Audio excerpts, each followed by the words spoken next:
I forgot. Aren't these pretty? I almost killed them. I forgot how much water they take. Why am I yelling? I don't know. I forgot how much water peonies take, and I woke up this morning and they were looking very sad.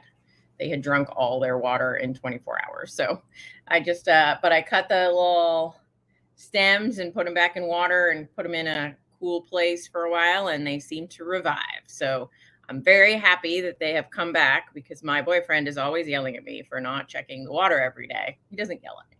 He's always mentioning, and I'm irritated that he mentions it, even though he's right. So I consider it yelling. That's the way I look at things sometimes. Anyway, this is the joy of long-term relationship.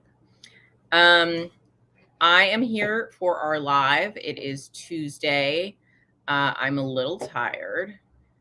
I have been really trying to push it super hard in the gym, and I'm not yet accustomed to that, and especially when it's hot outside. So the combination of a hot day and a gym day is basically the recipe for Kim not wanting to do anything for the rest of the day. So I'm glad that you're here with me. I'm going to talk about a topic so that we have something to start with. So I did a little, I have to pull it up so that I know the numbers. Let me find it. I did a little online survey kind of thing. And in that survey, there it is. I asked people about their style of eating and questions like that. So of the respondents, 33%, these were in order of biggest number. 33% said they ate high protein keto, and I define keto as less than 20 grams of total carbs. 30% said they eat high protein, low carbs, so they eat a little more carbs. They eat up to 50. 18% said carnivore-ish, so mostly carnivore with maybe condiments and an occasional vegetable. 14% ate high fat keto, so less than 20 grams of carbs. 3% were carnivore, pure carnivore, and other was 2%. So some people in there said things like, I only track carbs, or a couple people said I haven't started keto yet. How do you feel about your journey? 25% were happy. 55% said they had improved their health, but they were still unhappy with their weight. 10% said they were still unhappy with their health, and 14% said they're not seeing significant health or weight loss. How on track do you feel about your way of eating? 60% said mostly on track. 30% said on and off, mostly on. And 10% said on and off, mostly off. When I fall off, the number one reason was emotional eating. Number 2 was doesn't want to be a bother to others. Number 3 was lack of access to appropriate foods. Number 4 was hunger. Number 5 was rebellion. And number 6 was unhappy with the food options they have for their life. People asked for number 1, more mindset and habit tips, more written recipes, more health topics about beyond weight loss, some about the science of metabolism. Number 5 was weight loss tips. Number 6, high protein eating. And number 7 was weight loss videos. So the weight loss videos, recipe videos. Hello. So that was the breakdown of what people said about things. And so now that I've closed that up, I'm going to do my giveaway this week. I'm going to pull 8 names out of a hat and send them some element. First, I'm going to have to email them because I need their address. So if you won the survey giveaway, I will be emailing you this week to say I'm going to need your address so that I can send you some stuff. All right. So I'm here for you. You are here to listen, I guess. Does anyone have a question or something they want me to talk about? They can put it in the comments and I will see it. Joanne says, very low carb, less than 20, significant health improvement doesn't help with weight loss. Yeah, so that's true. Not necessarily. So one of the things that I talk about is that going under 20 grams of carbs is generally considered keto. And it definitely seems to have an effect if you are insulin resistant, if you have trouble with blood sugar management. It'll help all of those things and people will get much, much better. But then for some people, they really, and a lot of people spontaneously start losing weight on keto from the balancing of their hormones, and the majority of the hormones that get balanced include satiety hormones.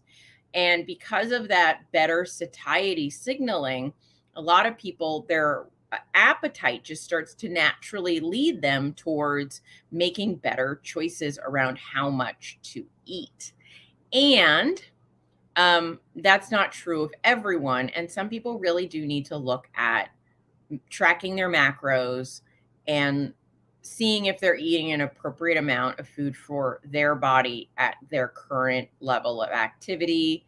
And, one of the things that's just a reality is we all have different metabolic rates and we all have different energy needs based on a lot of factors, which includes our activity level and what type of person we are. Are we a fidgeter, or are we sort of more of an even-keeled person? The more motion, the more you might see things naturally falling away. And so, Joanne, if you're not seeing the weight loss you want to see, you probably need to look at your macros and look at how much you're eating and see if maybe a switch of focus on a lower caloric amount might be of benefit, and or maybe you need an experience with sort of a metabolic reset, which is taking some time to eat at a higher caloric intake for a while, giving your body some needed nutrients, a needed break from trying to lose weight, and then going back on the weight loss train by then making some adjustments to a lower caloric intake level. That's what I have to do. It's what most people have to do. Wild Zen says, hi, Kim, eating higher fat keto lately. Just came off higher protein for 3 months and maintaining recent 23-pound loss after being stalled for well over a year. Should I start back on higher protein to keep losing or try to maintain a while on higher fat? So one of the things that I look at is, so you're saying you lost, so is 23 pounds as much weight as you wanted to lose, Wild Zen? Did you want to lose more, or are you taking a break, or are you looking to lose more? So one thing I always say is I think we need lots of protein. So when we go higher fat, so maybe we're eating 150 grams of protein, and we call it higher protein when we lower the fat, right? So like 150 grams of protein, 50 grams of fat, whatever. And then you go say, okay, I'm not trying to lose as much body fat now. And you go up to 150 grams of fat. I'm just throwing numbers out there. This is not advice. So now we're at higher fat, but the protein stayed the same, right? So higher protein, higher fat, they're relative terms. When I raise the fat, I don't drop the protein, right? Protein always has to be sufficient. So Wild Zen wants to get to 180. All right, cool. I mean, you've done an amazing thing. You've lost like 112 pounds. That's amazing. Congratulations. So I would say,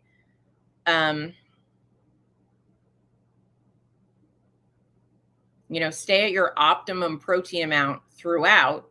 And I would give yourself a little break and eat a little more fat for a while and then drop it back down until you get where you want to go. Like I periodize things. So I go lower fat for a couple months, higher fat for a couple months, lower fat for a couple months, all the while my protein's the same, right? Higher, lower, higher, lower, higher, lower. And go through periods of a little bit of fat loss, some maintenance, a little bit of fat loss, some maintenance. And I think that works really well for people. So if you're needing a little break, I totally support that. And then I would go back and, have another stint and then come back up, bring the fat back up a little bit as well, over time and just to the level that you feel good at.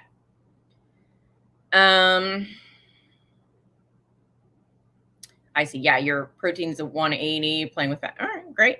I mean, that seems like plenty of protein probably for your likely muscle mass. I don't know how much muscle mass you have, but my guess is you're definitely going to be eating at an appropriate amount given your height. That sounds awesome. So that's not low at all. Joanne says she walks 4 miles a day. That's great. Congratulations. It's good to do that. That is a good part of being a healthy person. Mary Ellen says helps with weight loss. You need help with weight loss is what I'm gonna ask. 60 pound. Mary Ellen, I think I might have missed a previous question, maybe, or comment. I don't know where it went, but you said helps with weight loss. And then you said, anywho, okay. Sorry, I just couldn't quite follow. Joanne says, how do you work out your right amount of protein? So we generally need about, I think it kind of depends if you want to go real specific or generally appropriate. And so for the general appropriate one, I would say work out your appropriate goal weight is the best way I can say it. So some of us might say, I like myself a little more plush. I want to be a little bigger than I think the general recommended weight would be for my height. So you know, if that's true, you can go a little under that. But like for me, my sort of height, at my height, the body weight I probably would, if I were super lean, I would be around 150 pounds. And so I just would eat about 150 grams of protein.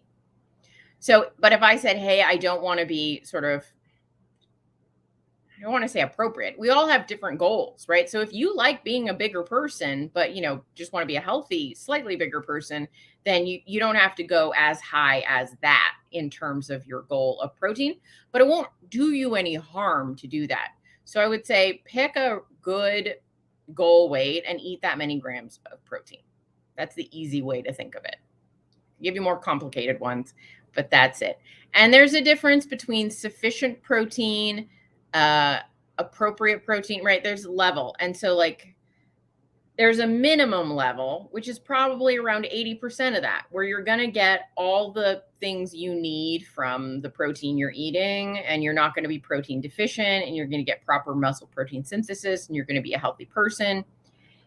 But then going above it, there are great mechanisms for helping with satiety, being fuller. So there's absolutely reasons that some people do very well getting even much more protein than minimal needs are.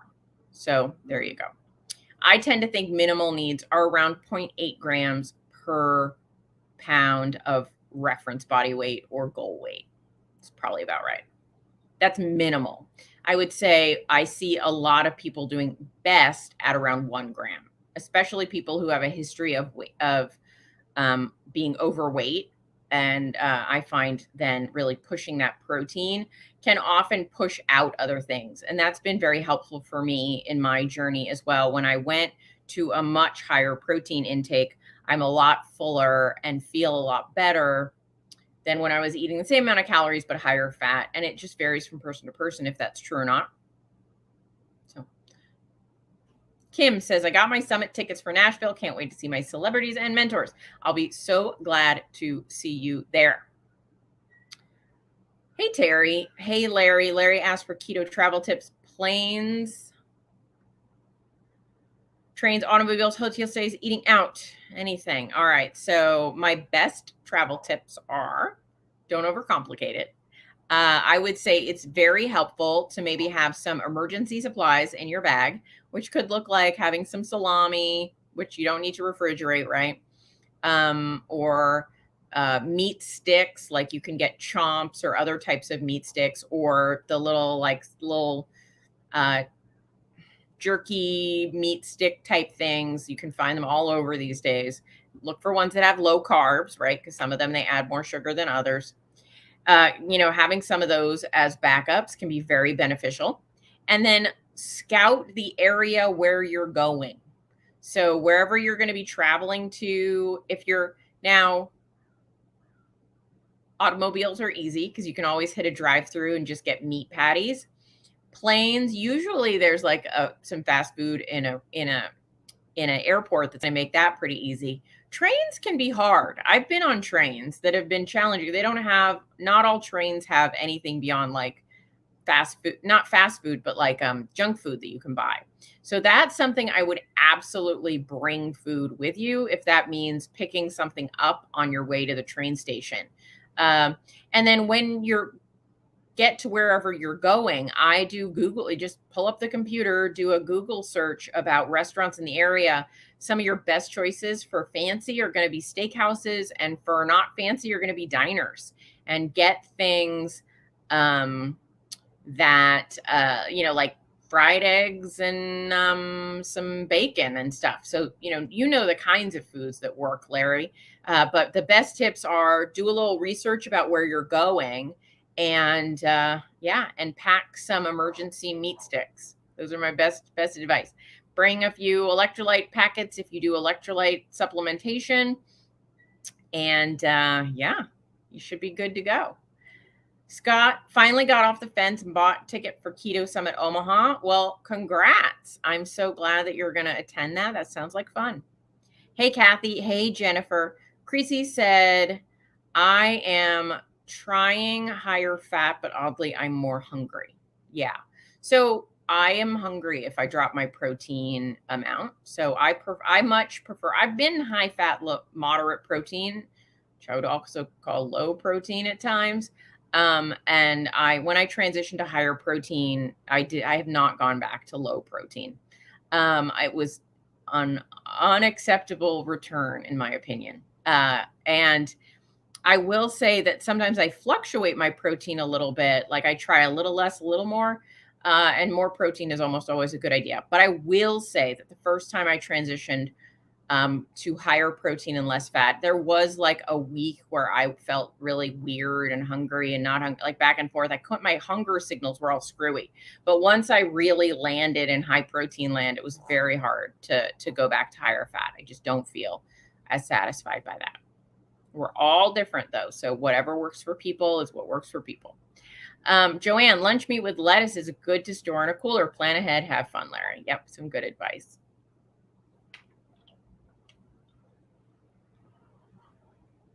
Hello, Suzanne and Ken. Nice to see you. I am thirsty. It's hot. Hot.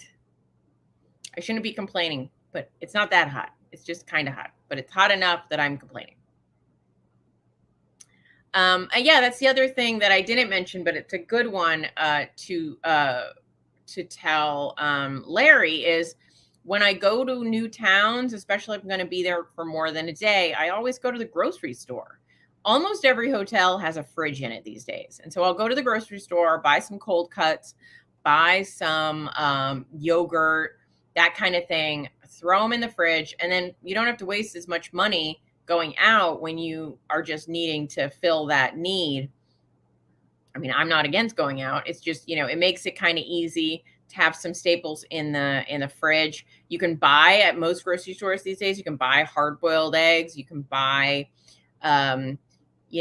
types of meat that you don't have to do anything to, like lunch meats or packaged meats. I was going to say prosciutto. Yeah, that's what I'm thinking of. I was like getting prosciutto and Prosecco confused for a second. So prosciutto, salami, all those kinds of things can be great to have with you and easy peasy. Chris says meat cookies. Yes, just hamburger patties from fast food places. I think it's Kelly Hogan calls them meat cookies. And what else is going on in the world, people? Tell me more. Ask me questions. What's happening?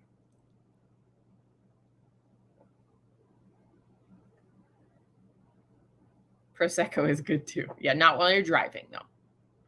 And we're heading into the summer months. I am currently in a cut, which is to say trying to lose a few pounds of body fat. I have a goal of 5 pounds. So just a small one, not a huge goal, but that works best for me. Life's going good here. I went to the gym and came home and did some things, and now I'm here with you guys. Joni said, have you tried the beef butter, bacon, eggs? Thoughts on it? No, I haven't. I am fully in support of it, but they started running beef butter, bacon, eggs challenges after I found a way of eating that worked really well for me. And so I don't feel any desire or need to switch off of the way that I eat when it works good for me. When you find a winner, you tend to stick to it, right? And but I totally support it. And in my past, I have absolutely done carnivore times. And in those carnivore times, I did periods of pretty much just eating beef. And so I feel like I kind of have done versions of it over time. So yeah.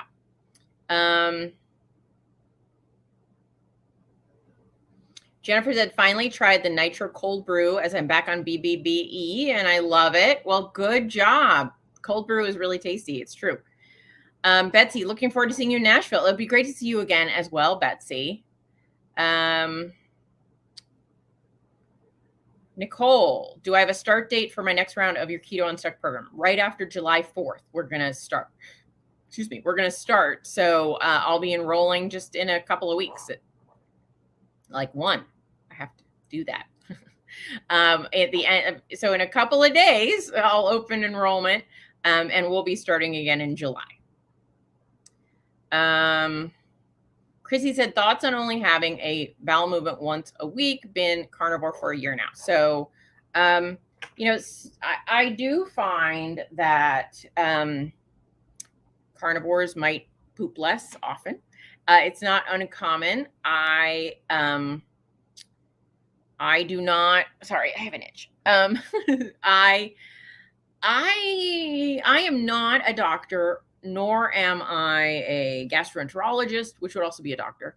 And I myself would be a little uncomfortable with only doing that once a week. I don't know what your frequency was like before, but it is absolutely true that what we poop out is what we don't use. So if you're not consuming fiber, which your body can't really use, and you're not consuming much else beyond fat and protein, it would make sense that you just don't have very much to go. What I more commonly see, though, is people who go carnivore and they have just like maybe once a day or every other day a very small bowel movement. That being said, the only thing that, constipation requires feeling uncomfortable. So if you're just like not pooping as often, but you're not uncomfortable, you're not bloated, you don't feel backed up, those things aren't happening. And when you have to poop, you poop easily. That is an indication that things are working okay. So, that's something that I can't answer from a medical perspective, but I can answer that it's not uncommon to poop a lot less on carnivore. And generally speaking, that is not of a concern because the majority of what we're pooping out is fiber and certainly not getting that on a carnivore diet. So, doing math. All right. So Joanne says this protein thing is confusing. I'm 76 kilograms. I want to get to 65 kilograms. I'm not sure to work out the protein. Any help will be appreciated. No problem. So I say things in pounds because I'm an American and we talk in pounds, but I can tell you in kilograms. It's pretty easy. So that would be, so your goal weight is 65 kilograms. And so I would aim to eat 2.2 or 2, you can just round to 2 grams of protein per kilogram of body weight or desired body weight, right? So a pound is 2.2 kilograms. So that would mean that if I multiply 65 by 2.2, that's 143. So I would eat 143-ish grams of protein. And that's not grams of meat, right? Because we can weigh things on the scale in grams. That's not what I mean. So grams of protein means how many specific grams of protein are in that meat. And you have to remember all meat is fat, protein, and primarily water. So you can't just say I weighed it and that's how much protein it is. You have to look up how much protein it is. As an example, chicken breast has like 7 grams of protein per ounce. So in like 100 grams of weight of protein, of of weight of chicken, you're at like 7, 21, 20, around 26 grams of protein, even though that chicken breast weighed 100 grams, right? So you have to take one more step. You weigh your food, but you have to look up what the grams of protein are in that. So Joanne, I would say you want to target around 2.2, though 2 is safe if you don't want to do decimals, grams per kilogram of body weight if you measure in kilograms. So that would be around 140 grams. And then you're gonna, so that's, that would be my recommendation. Now that is what I would call a substantial. It's not high, but it's higher protein than a lot of people might recommend. But I find that the most beneficial protein amount for most people. And in general, women undereat protein by a lot. So that is a big change. If you need some time to get there, take your time. Suzanne asked, am I carnivore only? No, I'm not carnivore at all. I mean, I am in that I eat meat, but I eat lots of other things. So I was carnivore for about 6 months, about 3 years ago.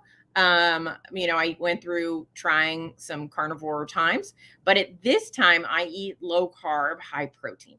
So my diet, I can tell you like an average day, if I've made a loaf of egg white bread recently, it plays a prominent role. So I'll give you yesterday because I had a full day of eating. I haven't eaten dinner yet. I had egg white bread, which is egg white, protein powder, some cream of tartar, some water. I put a little arrowroot powder in it, just a little. It doesn't add very many carbs, just a little, and some butter powder in it. And so that I make a loaf of bread with that.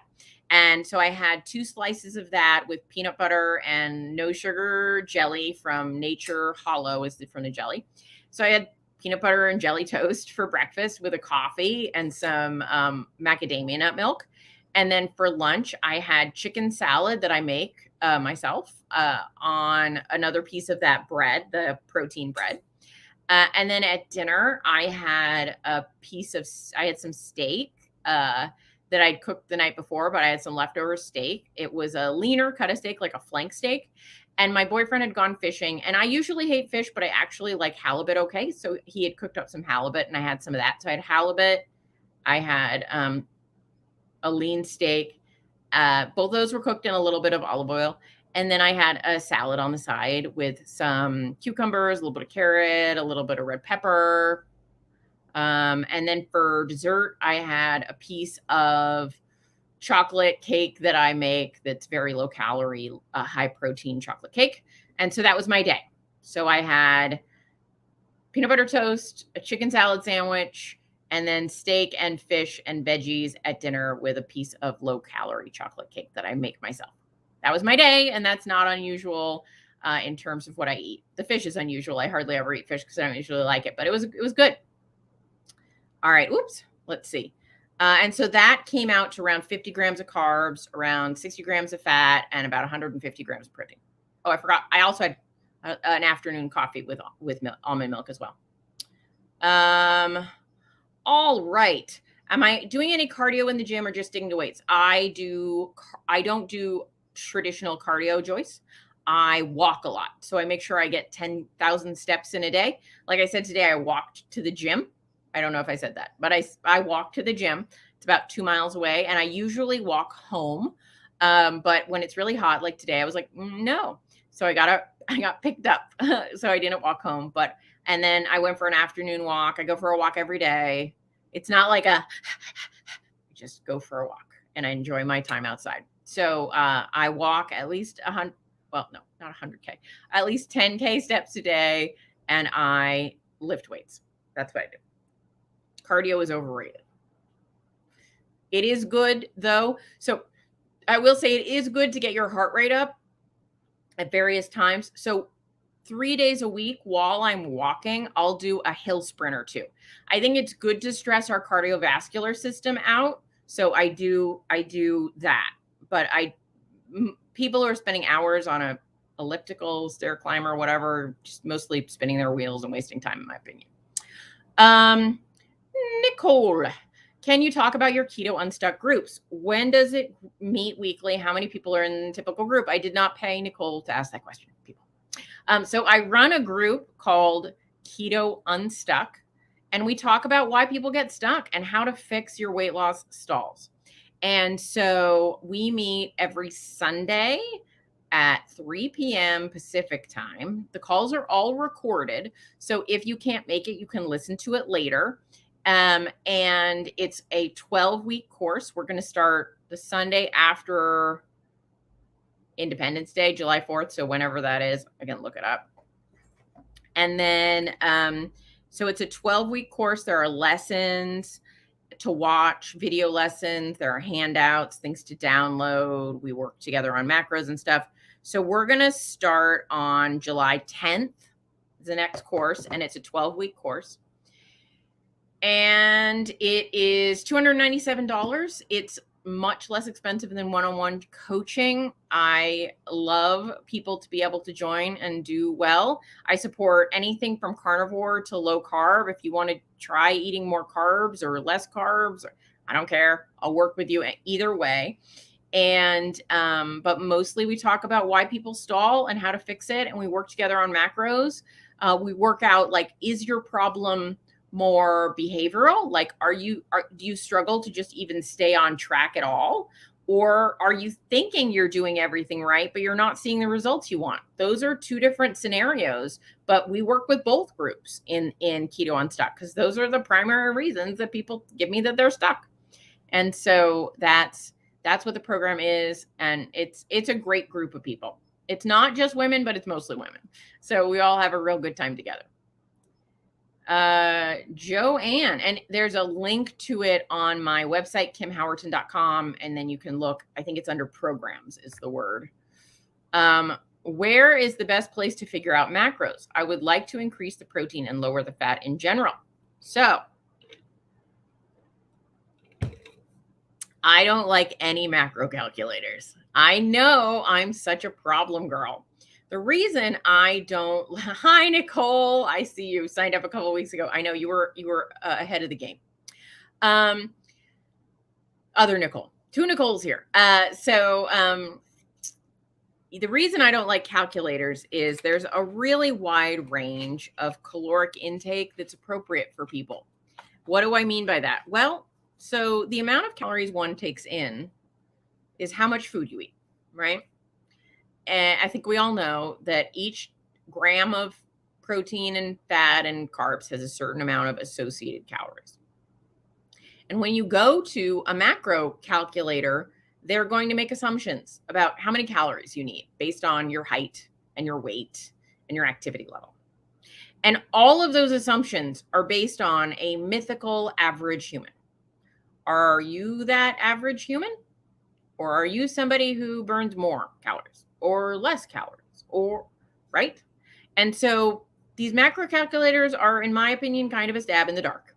Now, they can be fine if you want to say, hey, I want to follow this macro calculator for 2 weeks and see what happens and make adjustments from there. Okay.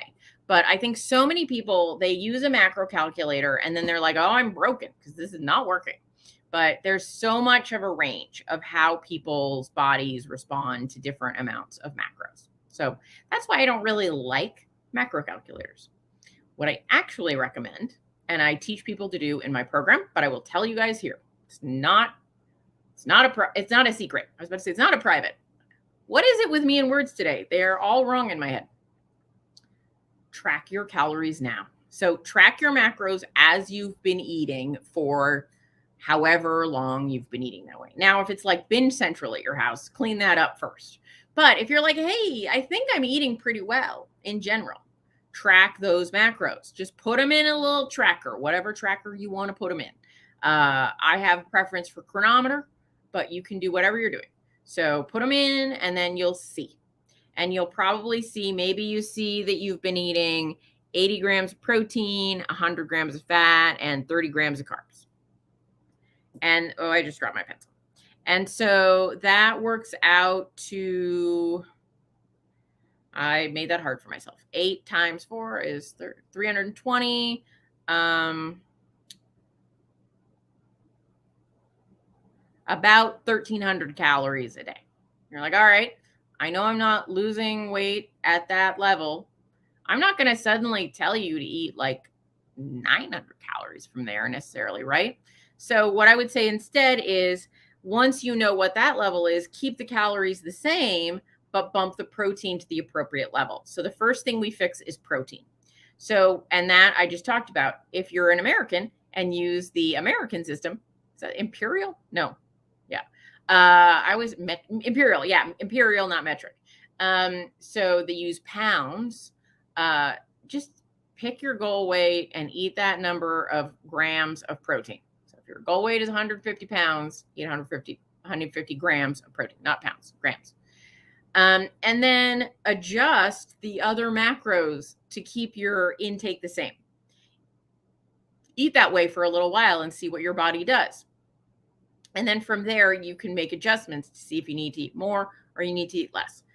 So that's how I start things. Hey, Miriam, good to see ya.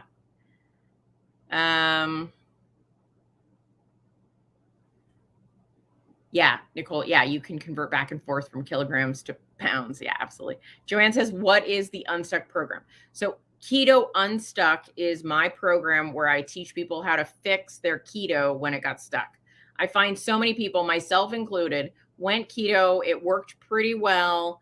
And then over time, it stopped working. They stopped losing weight. They felt really crappy about things.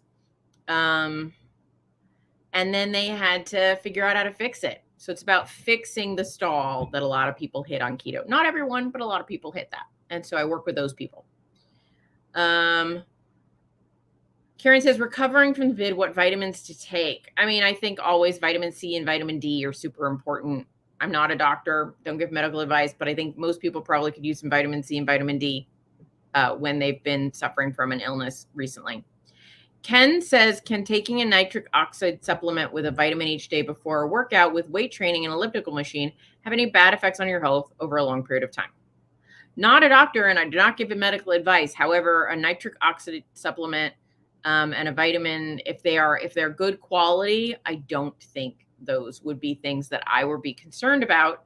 With the nitric oxide supplement, I don't know the form you're taking, but certainly, something that's like an extract of beet or something like that might be beneficial. It can help with red blood cell and energy and that kind of thing. Mary Ellen says, I never weighed anything I ate. I just didn't eat any carbs. I'm assuming that worked for you, and that is awesome. So if you just cut, I have clients who are in my Unstuck program, and some of them, they're like, they came to the program and they were not able to stay on track and they kept kind of falling off and binge eating. And we got them to stop binge eating and the weight just started falling off. And they were like, well, should I start tracking macros now? And I was like, well, no, if what you're doing is working, then just keep doing what you're doing. But a lot of people, what they're doing is not working. So, we all know that person, right? It might be your husband who stopped drinking soda and lost all the weight they wanted to lose. If that's you, fabulous. You go. Other people, they just stop eating the carbs and they lose all the weight they want to lose. That is awesome. That isn't everybody. And so you just have to go to the level you got to go to. That's what I find. And we can't compare. Some of us are metabolically blessed. Some of us have more appropriate hunger signals. We're all a little different. And so no shame in the game. Whatever level you got to go to is the level you got to go to get the results you want to get. So that's what I say. So my program is not for people who just cut the carbs and lost all the weight they want to lose. They're not stuck. They're not stalled. They're not frustrated. I'm not mad at you. I'm just saying we're not all that way.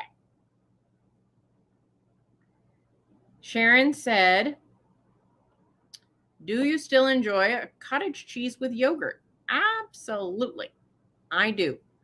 But I go through phases. I get tired of things. And so currently I got a little tired of, I'm not tired of yogurt, but I got tired of like cottage cheese and yogurt breakfasts. So I haven't had them in a week or two, but eventually I'll like them again. So I just rotate. So I still approve them.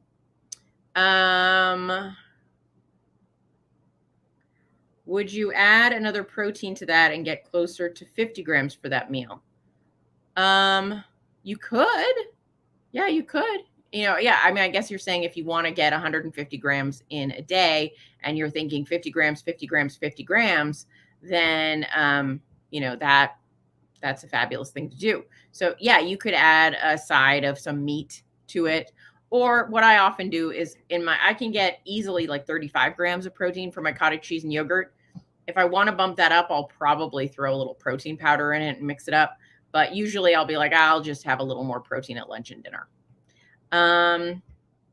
Mary Ellen says, Dr. Berry says just eat until you're not hungry. Absolutely. Absolutely. If you are someone that does really well just eating when you're not hungry, or not just eating when you're hungry and not eating when you're not hungry, and you lose all the weight you want to lose and everything goes really well and you're staying mostly carnivore, if that is working for you, you go and you keep doing it. Doesn't work for everybody. So we all have to find the path that works for us. Some people do have to track calories. They do. And I'm not contradicting. Well, I am a little bit, but I think you kind of have to look at it like a pyramid, right? So like I just said, some people can cut out soda and lose all the weight they want. Some people just cut out carbs, lose all the weight they want. Some people just focus on, big meals of meat and they lose all the weight they want. And other people are like, I have done all the things that have ever been suggested to me, and I have not lost all the weight I want. And if that's the case, then sometimes you have to do something a lot more fine-tuned. And I did. So I went keto. I was low carb, high fat. I was carnivore. I was high protein. I tried many things along the path, but all of them very, very low carbs, very not eating a lot at various times.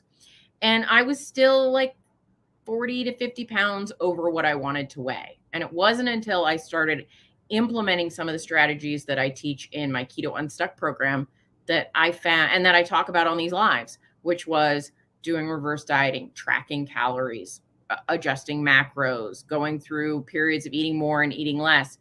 By doing those kinds of things, I was able to get unstuck. And so there are going to be some people who gravitate towards me and needing my programs who are stuck and frustrated and not seeing the success they want. And I will help them. And then there are some people that Dr. Berry's approach works perfectly for, and he will help them. And so it's a good thing there are a lot of us out here. And Dr. Berry and I are like best friends. Well, Nisha is probably my best friend, but Dr. Berry is really close second. And no shame in the game. We just talk to different people about different things sometimes. Debbie says, in case I missed it, how's the labs book coming? It's done. We're just getting the delivery method stuff out there. So within a couple of weeks. Joanne, thanks so much for the protein list. Grateful for your advice. All right, no problem. Krista, thanks for the podcast normalizing not. I've listened to it several times. I'm so glad that it was helpful to you. Do you guys know I have a podcast? Keto Life Support.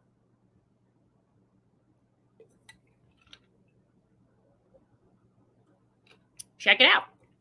Jen says, what is the usual delivery method for a protein powder? Asking for someone who's lactose intolerant, other considerations. So I'm going to tell you now more than you ever. I have to put my legs got really sore at the gym. Protein powders. So there's dairy protein powders. There's and there are non-dairy protein powders. So if this person is lactose intolerant, if they're just lactose intolerant, they actually should be able to do okay on dairy proteins that are dairy protein isolates. So dairy protein comes in dairy protein concentrates and dairy protein isolates. Dairy protein isolates are isolated, whereas the concentrates have more of the original dairy in it. So when you get to the isolate stage, there's almost no lactose left in the protein powder. It's just the protein part. Now, some people who have dairy intolerance have dairy protein intolerance. So if they just want to avoid dairy altogether, I can understand that. And so then you're looking at maybe using egg protein. There are lots of egg protein powders out there. Egg is not dairy. And then there are also vegan protein powders, but those are not complete protein powders unless it's a combination. So I think it's like if you mix brown rice protein with hemp protein, you get a complete protein. So you want, some places call it vegan whey, which is weird because it doesn't have any whey in it, but they mimic the protein profile of whey protein. And so those can be useful for some people that want a non-dairy protein powder. But I would say my primary choice for a non-dairy protein powder would be either an egg protein powder, or my very favorite is actually a beef isolate. There's a company called Equip, EQUIP, which makes a chocolate beef protein isolate. It's 75% beef protein isolate and 25% collagen. So it thickens up kind of nicely with the collagen, adding a little bit of that. So I would say if somebody was looking for a non-dairy protein powder, I would probably send them to the Equip.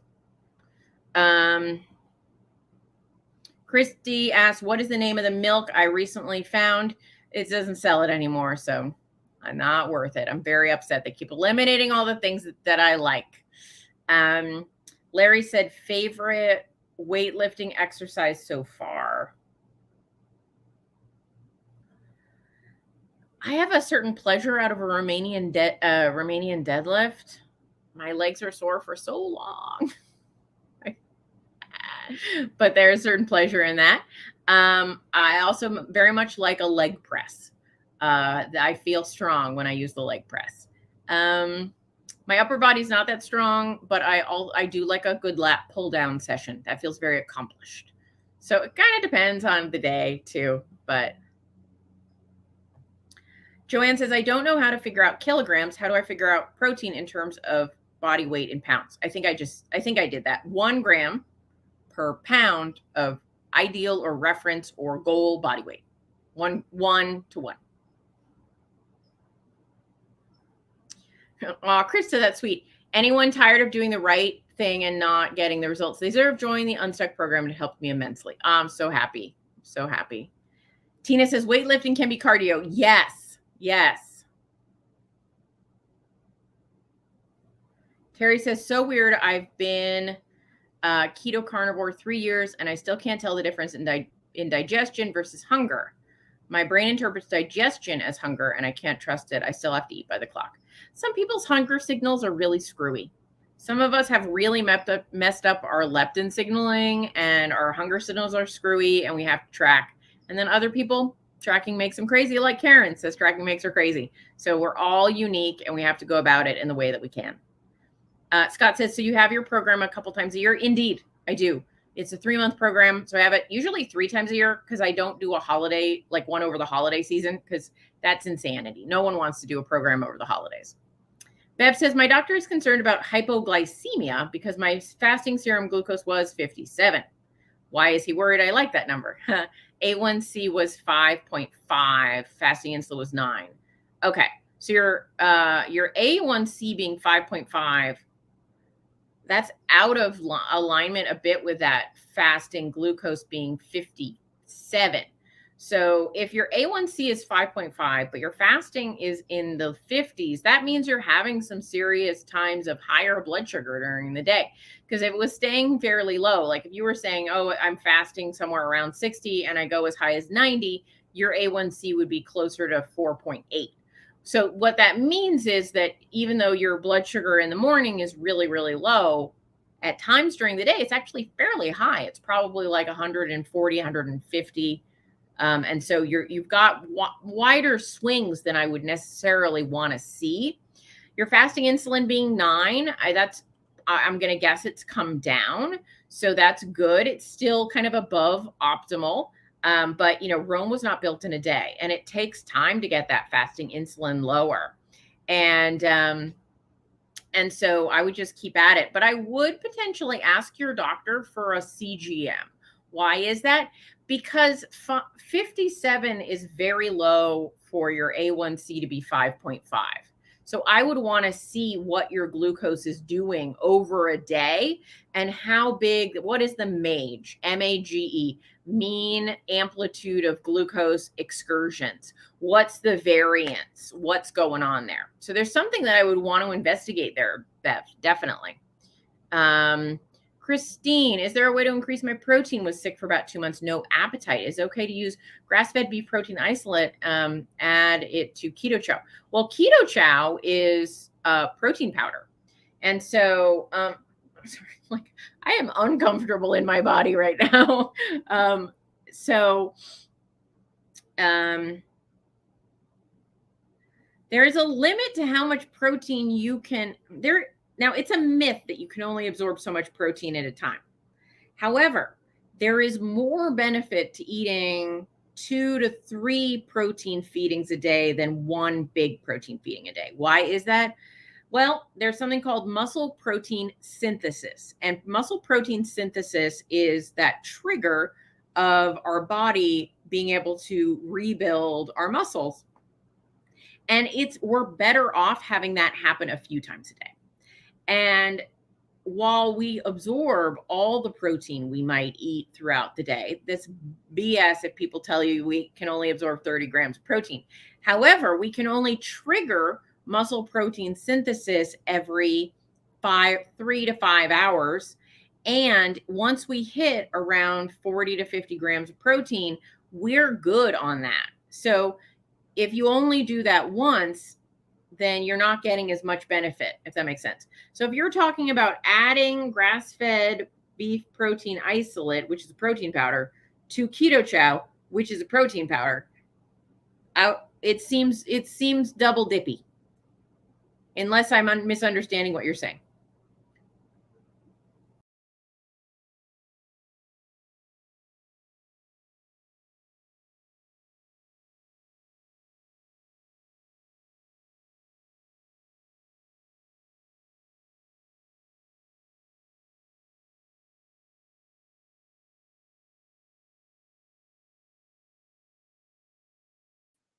All right, there we go.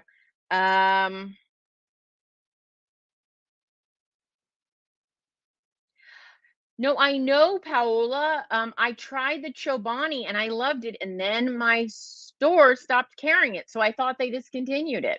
Anyway, um,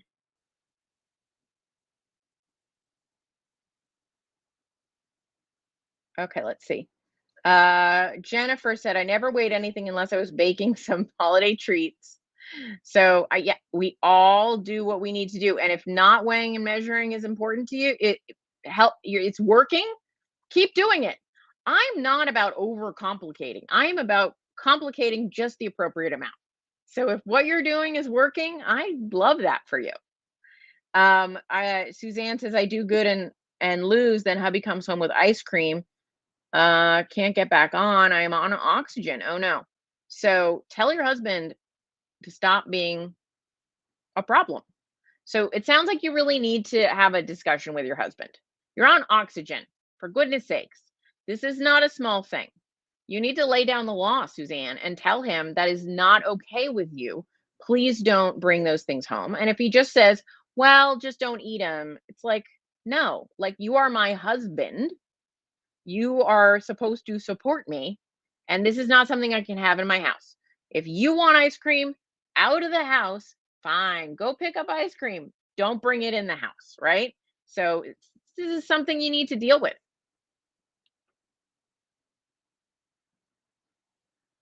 So Christy, Paula seemed to tell me that some people still carry it. Chobani is the brand. There was this great one that I know was discontinued from Maple Hill, but that one's gone. But if you can find Chobani, they have a lower sugar milk. It still has some. Joanne says, my stomach is so gassy from egg white bread. Is that the norm? I don't know that it's the norm, but some people are very, very sensitive to egg whites, and that sounds like that's you. So sorry about that. Paolo, Rebel, when I've looked at it, it seems a little too high in fat.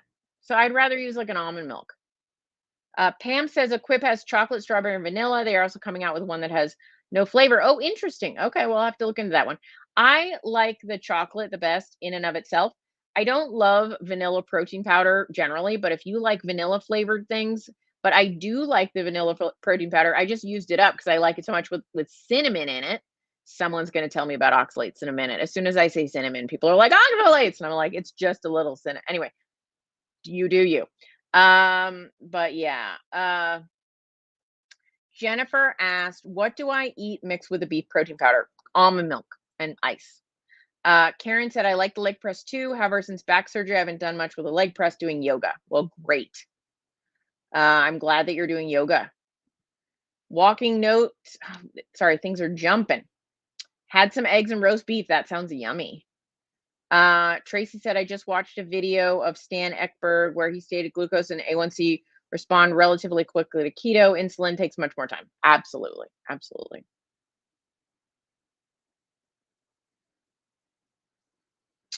Dennis, I enjoyed your views and seeing you at Keto Salt Lake. Oh, well, it's great to see you, Dennis.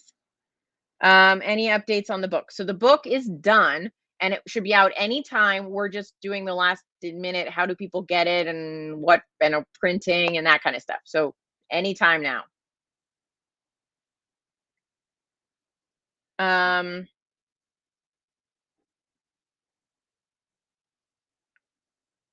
Suzanne, he says, I need to be tested. I think that was about blood sugar. Yeah. So if Joanne says whipped egg whites with a pinch of cream of tartar, then Plego white powder faux lid in. Yep, that can work. So there are a bunch of different ways. Jennifer says, what book? The labs book that I've been talking about forever. The test your blood lab, know what your blood labs mean. So that book, we have finished writing it.